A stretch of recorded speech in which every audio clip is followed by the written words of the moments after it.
This is Minding the Forest, a podcast of the Louisiana Forestry Association.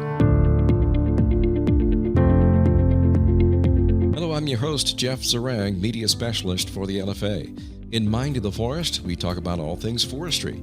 Forest landowners, loggers, and wood manufacturers in the state, such as lumber, paper, and pellet mills, all play an important role in the conservation and management of forests for the important renewable natural resource it is.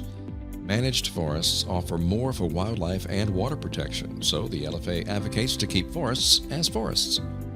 This episode of Minding the Forest is sponsored by First South Farm Credit. First South is your premier rural lender. With over 100 years financing timber and agriculture, they have the expertise you're looking for when financing rural property. If you're looking to purchase or refinance land, call your local First South Farm Credit office, or you can find them online at firstsouthland.com. We're talking with Buck Vandersteen, the Executive Director of the Louisiana Forestry Association. Buck is also the lobbyist for us, and he has been very attentively watching the legislative session that ended last week. And we just want to find out what has been happening this session and how we came out. Buck, glad to have you here. Well, thank you, and welcome to all that are listening today. Legislature wrapped up an 85-day session. Legislators have been in session for about 6 months with special sessions and then a regular session. What is most impressive to me was the professionalism at which the session was run. Tensions that did occur seemed to be kept in check, and people seem to be working together to solve problems that were there. So very professionally done. Some of this is really feeling out new relationships as we are coming off of an election year. We have a new governor. We have several new legislators in the House and in the Senate. So is some of that honeymoon period kind of lasting through the session? Yes, it is, and I think it may set a precedent in future sessions on how things are going. House Speaker Philip DeVilliers had done a marvelous job. House Pro Tem Mike Johnson from Pineville was great in his role as Speaker Pro Tem. Over in the Senate side, Senate President Cameron Henry did a nice job moving things forward. The committees seemed to function well. When you start commending people, I'll miss one of the 144 members that are there, but really the committee chairs did a marvelous job. The Speaker, the President of the Senate. Hats off really to Jack McFarland, who was the chairman of the Appropriations Committee, the Money Committee for Louisiana, the way he handled things, the way he brought all members of the legislature together to understand what they were trying to do. So a lot of good, positive things that happened during this session. I think it's also important that the legislators are aware of what the bills say and what they could mean. Do you think they've done a little bit more studying on each of these pieces of legislation? Over 2,300 pieces of legislation got introduced, and there's no way that these folks are going to be able to know everything. That's why a cadre of lobbyists and the community is very important to the legislators so that they know what people are thinking about legislation. You know, as a lobbyist, I communicate to them what our members are feeling on issues. But it's really the members out there, each and every one that knows their representative, knows their senators, that makes those calls. And that's the real way that legislation be done, and that is with community support and community backing. That tells us the importance of John Q. Citizen in knowing who their representative, who their senator are, and being in contact with them when things come up, especially if it's an industry or just anything personal that is important to them that can be addressed by the legislature. Absolutely. And all politics is local, and relationships are important in the political process. So to everybody out there that makes the calls to the legislators to let them know how they feel on issues is extremely important. Now I'd like to get into some of the issues that happened, and one of the big issues was certainly insurance reform. Yeah. We have a new Secretary of Insurance, Mr. Tim Temple, and he has been very committed to making changes in insurance to attract more insurance companies to the state. And this is extremely important if we're going to reduce the cost of our truck insurance. If we're going to keep loggers healthy and going, we've got to reduce the insurance costs. Some of the things that were done are one is called direct action, where the defendants and the plaintiffs in jury trials won't know how much insurance a particular defendant has, which, if people know, well, I've got $1 million worth of coverage, we're thinking about, well, I'm going to award $1 million. Now that luxury is taken away, you don't know how much insurance I have. Another thing is called collateral source, and this is where the focus is on making the injured party whole, not to make the injured party rich. And the courts would know, the juries would know how much really is the remediation of the injured party, not what was billed for the insurance, but really what was settled by the cost of the injury. So those are some of the things that happened that will try and reduce the cost of insurance.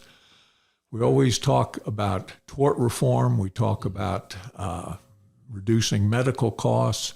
But the third thing we don't often talk about, and that is reducing injury. And if our logging community and our landowners and our businesses reduce the cost of not reduce the cost, but if we can reduce the incident of injury, then that may be the best way to reduce cost.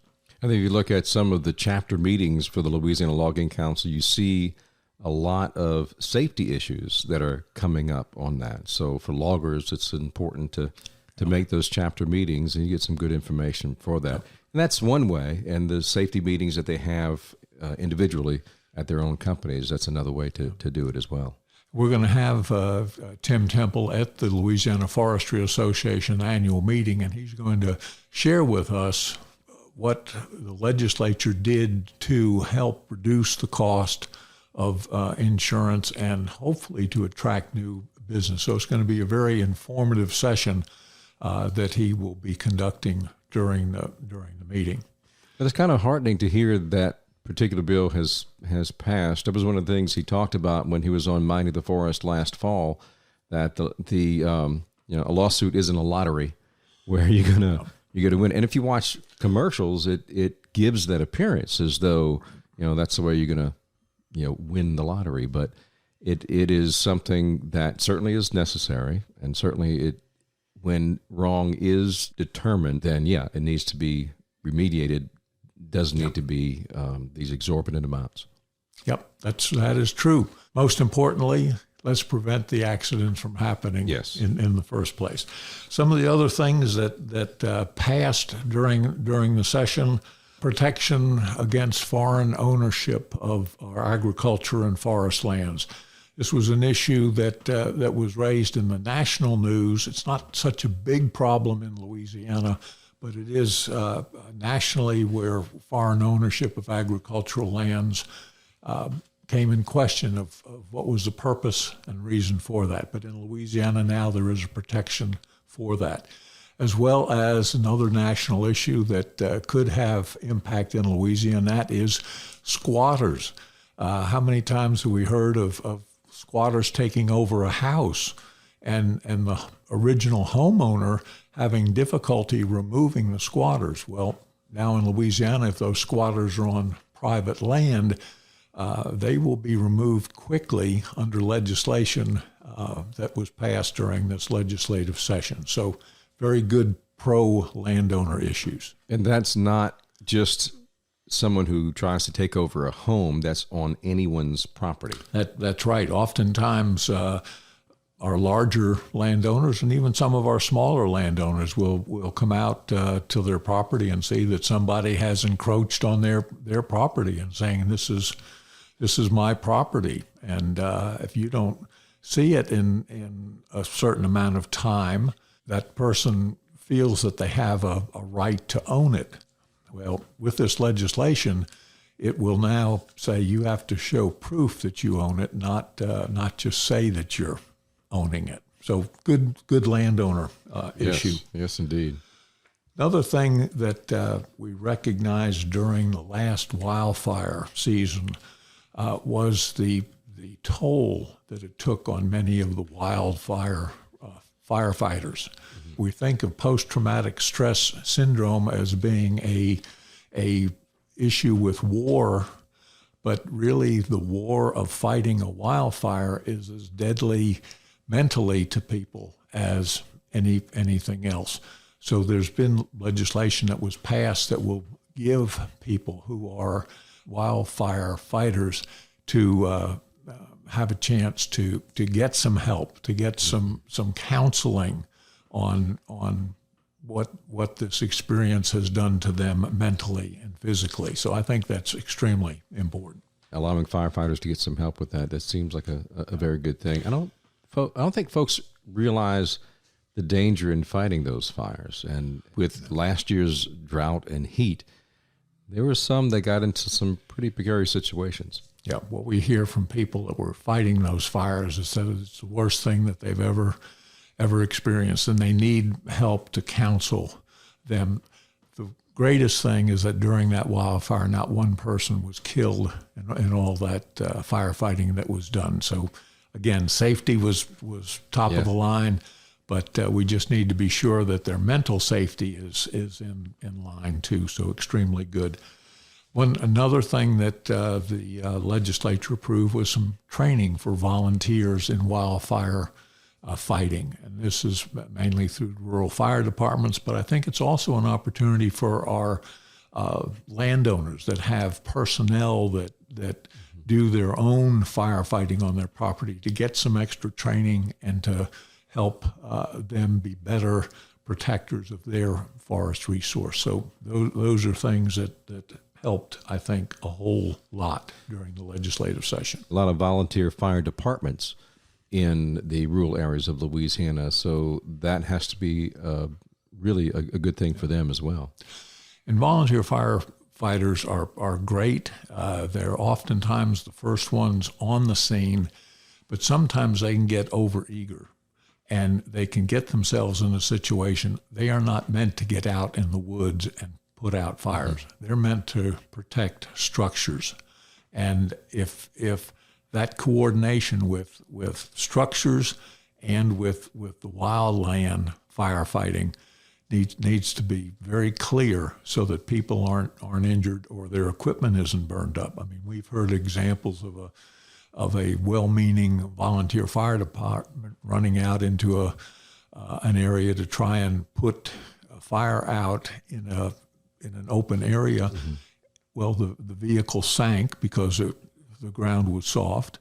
The fire came along and burned up the piece of equipment. Wow. Fortunately, it didn't get anybody, but it did destroy a piece of equipment.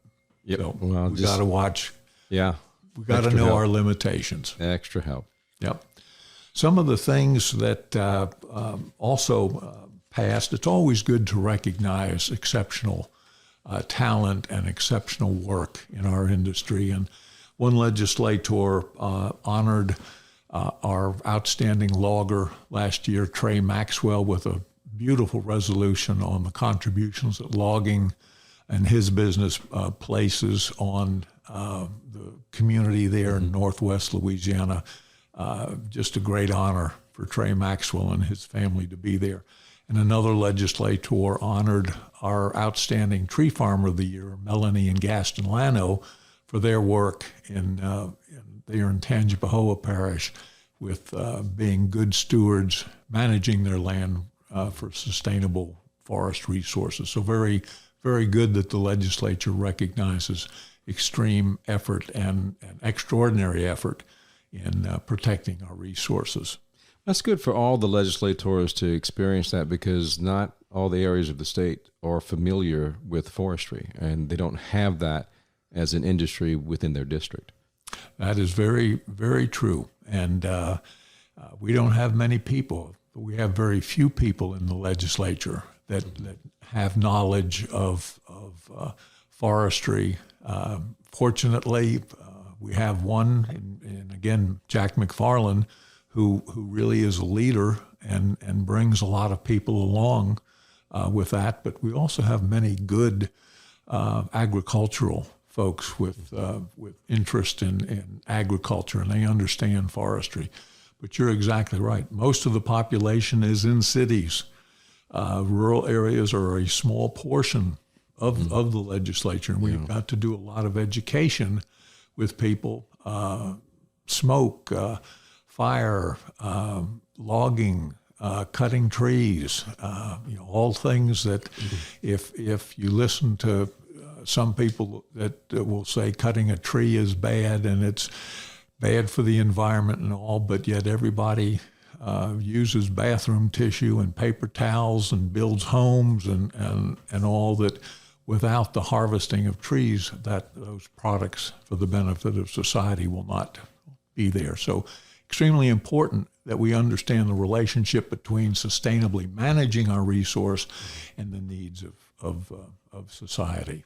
Another couple of things that we worked on that were potentially dangerous for forestry, and I say dangerous in terms of setting policy that could create problems. And one was a bill that would allow access to running waters, whether those running waters went on private property or what. The issue that we had there is with running water.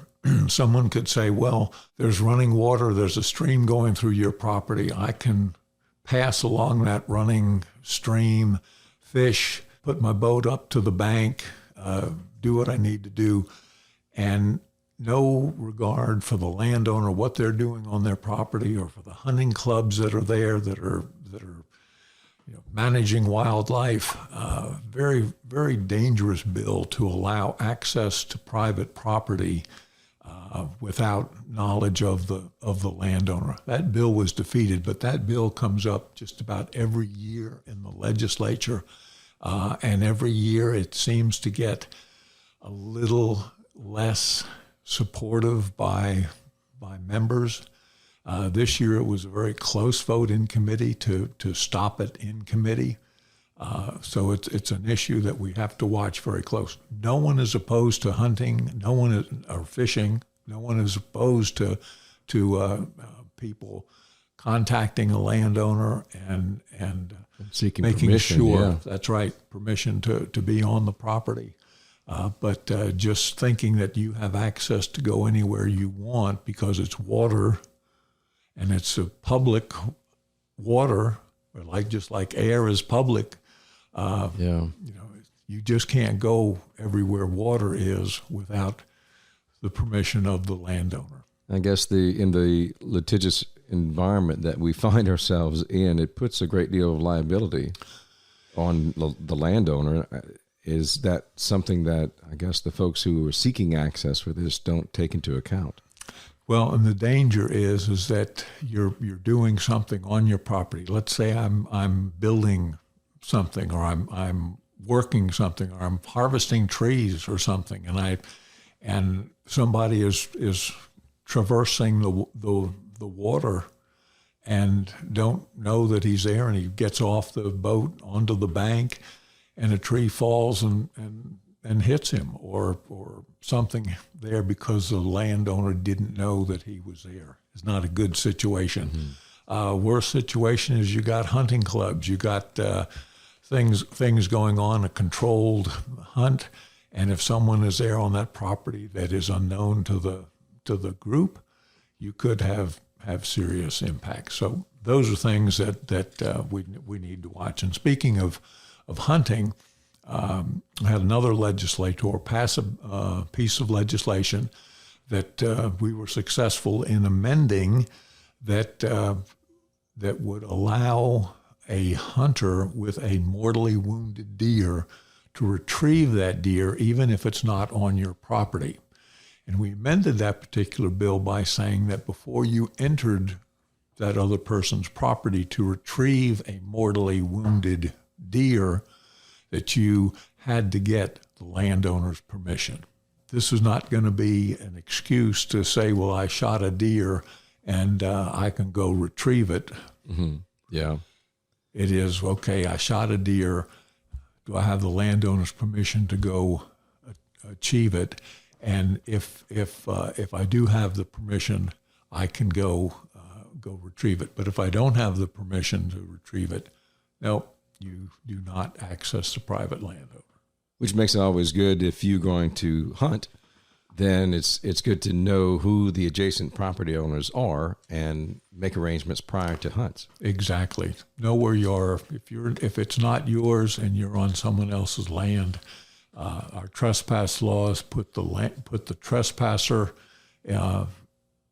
having to prove why they are on the property, and it's always good to know, just as you say, whose land am I on and who's my neighboring lands in case I need to reach out to them. Good practice. Yes, very good. We had another piece of legislation that was rather interesting in that it allowed any individual, any business to petition an agency to review a particular regulation that they have. This was a legislator that the bill was actually signed by the governor, that every year the agency, could be the Department of Environmental Quality, could be the Department of Agriculture and Forestry, they had someone contact their office that, I don't like this particular regulation.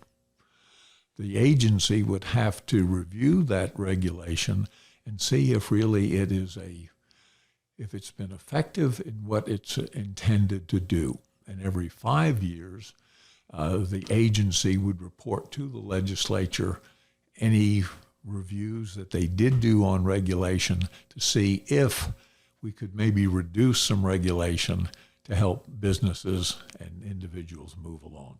Interesting approach. We'll have to see how that goes. It's relatively new, so it may be something that is written into law but never used, but it is a way that if someone has a real burr under their saddle on a particular piece of regulation, to talk to that agency and say, this particular piece of regulation is harming my business, or it's making business more difficult for me, and I'd like it reviewed, can maybe get some relief. Is that initiated by a person? By the person, yes. So it's not all regulations that will be reviewed. Correct. Only regulations that come up that someone complains about. Correct. And seeks at least a review of it.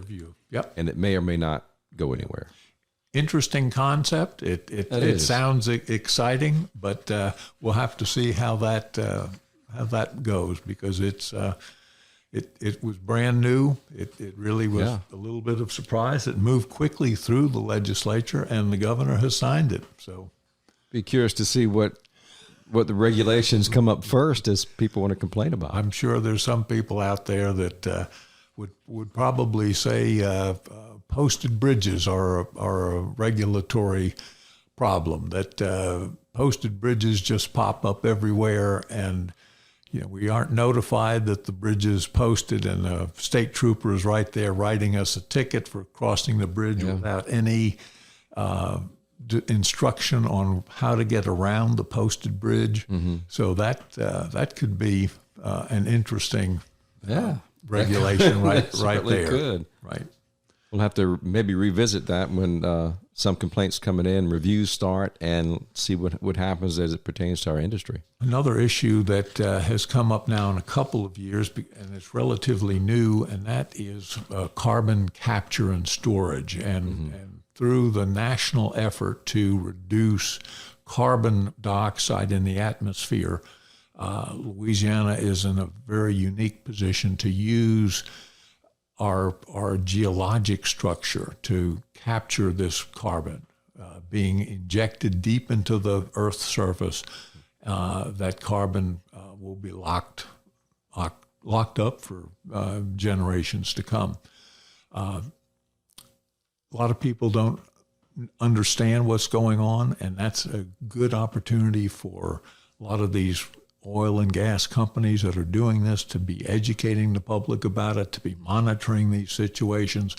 But the legislature is moving forward to support this effort and helping that group move forward.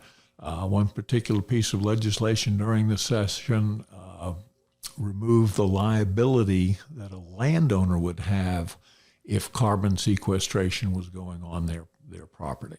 So that's good. That's good for the landowner. So carbon sequestration and capture and storage seems to be something that will be happening in Louisiana. It will be attracting investment. A lot of these new biofuel plants that are coming into the state will be using carbon capture and storage, and hopefully that will continue to move forward. And when we talk about carbon capture and storage, I always have to smile a little bit that without the carbon in our atmospheres, our trees would not be growing as well as they are, our agricultural crops not growing as well as they do. We need carbon to grow our food and fiber. So we're going to put some of it in the ground, but hopefully we have enough of it in the atmosphere that will help our trees grow and our crops to grow. It's a curious balance whenever that starts to the conversation with carbon in the air. But it is also, with that, the term injection wells, I think, comes up. And I think that makes some people nervous. So the education part of that can be very important. Yeah, very, very, very important. Some have done just a remarkable job up in Columbia. They've done just a remarkable job educating the community about it. The community is very strong behind it. Down in southeast Louisiana, it was not done as well, an educational effort, and a lot of people had many questions that weren't answered, but yet they saw activity going on without really full knowledge. So community knowledge, community support is extremely important. And if I was going to be responsible for a carbon project, I would definitely have community involved. Absolutely. What else they have on the list for legislation that we looked out for and hopefully helped along or maybe avoided? Most of our work in the legislature is to prevent well-intended issues from going awry. One issue that legislators saw was prescribed burning. And in years past, there was a legislator that wanted to ban prescribed burning. And prescribed burning is one of the best tools that a forest landowner has to manage their resource. So during this session, Commissioner of Agriculture and Forestry and one senator proposed some legislation that would encourage people who are burning to get certified, to be certified burners. You don't have to be a certified burner, but if you're not a certified burner, it requires calling in, getting permission to burn, and the most important thing is that you're not protected. If you're not a certified burner, you are not protected. You're presumed to be non-negligent. So a non-certified burner that calls in and gets permission to burn, they can burn, but they're presumed that they could be liable for that burn. They don't have that presumption of being not liable. So this bill was really to encourage people to become certified burners, but also to recognize that if there are burners out there, you can burn, do it safely. You get the permission of the Office of Forestry to do so, but you don't have that limit of liability. So it's kind of like looking for an arborist if you want to, in your yard, wanted to cut down a tree. It's good to have someone who's certified and insured in order to cover that. So you would go through the Department of Ag and Forestry to find a certified burner. Exactly. For private landowners. Yep.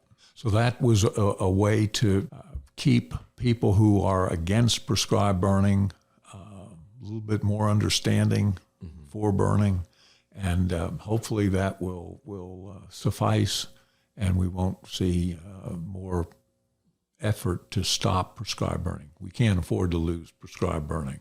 It's got to be done responsibly and professionally. I think the evidence of that, certainly if you review what's going on out west in California, there are so many harsh fires, lots and lots of damage because there's so much fuel in the ground, whereas in Louisiana where prescribed burning is done, some of that damage is certainly hindered. Out west, you have so many different factors in burning: the mountains, the winds, and all.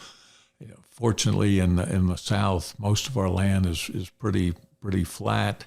We're able to do more timber management than they can out west. That kind of reduces the amount of material that's on the forest floor. Our prescribed burning here in the South is so beneficial for the wildlife, for the plants that are fire dependent, for the health and growth of the forest. Just such an important part of forestry. Yes. So what else? What other kind of bills? We had one representative that kind of toward the end of the session decided, the U.S. Forest Service did such a wonderful job fighting fires during this past summer that he honored them with a resolution, and that kind of recognition for outstanding work is really, really good. So recognitions are always good and well-deserved. This might be a curveball for you, but I'm going to ask it anyway. Let's see where it goes. There was talk of a constitutional convention. Of course, they're talking about a limited one, and it could happen this fall. There's talk still of a special session that would focus on the Constitution. Whenever that comes up, the spending and certain programs that are proprietary take in tax money and maybe have tax money in reserves. They're looking at all of that money, and some of those special programs, or one of those, includes the Forest Protection Program through Department of Ag and Forestry. That has been enormously successful, especially to the smaller landowners, because that program addresses the smaller landowners, not the commercialized or the large corporate landholding folks. So is their concern, if a constitutional convention is called, is their concern that program may not be protected? Yes, that program and everything else that is protected in the Constitution. And the reason it is protected in the Constitution and all of these protections, because people did not have confidence in the legislature to spend the taxes that they pay the way they wanted their taxes to be spent. So that's why they locked them up in the Constitution. You've heard the expression, all politics is local, and if you're not at the table, you're on the menu. Constitutional Convention would have a portion of Louisiana represented, but who's at that table? Who is going to defend forestry and agriculture and natural resources?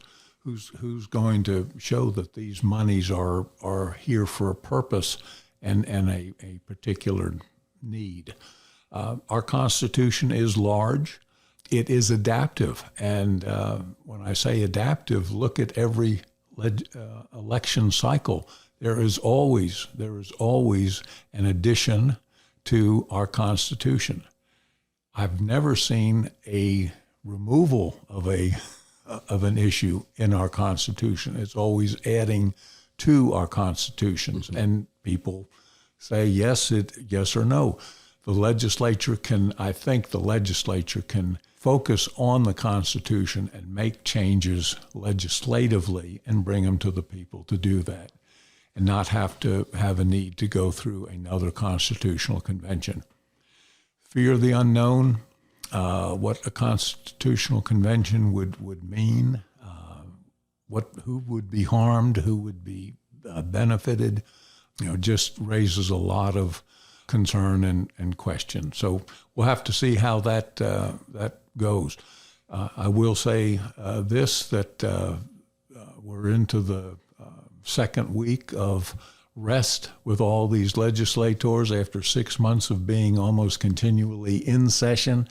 I think it is very comforting for many of these legislators that they can put their feet up a little bit, go back to their businesses, do what they want to do, and rest up, recharge their batteries for the next time they have something to be called into session.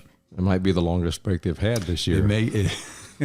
Yes, yeah, and I think it's well-deserved, and we'll have to see on the Constitutional Convention.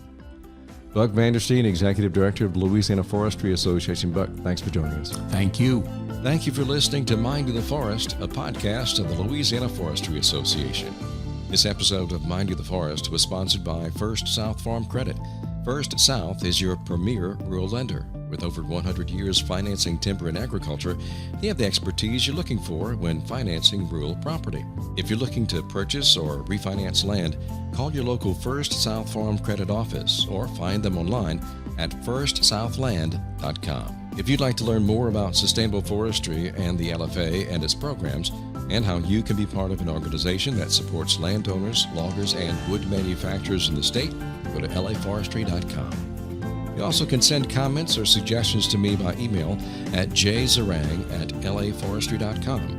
That's jzeringue @laforestry.com. Or check out the show notes for our contact information. And you can subscribe to Mind of the Forest on your favorite podcast app. Be sure to tap the notifications button so you'll know when the podcast drops each month. And we appreciate you doing that.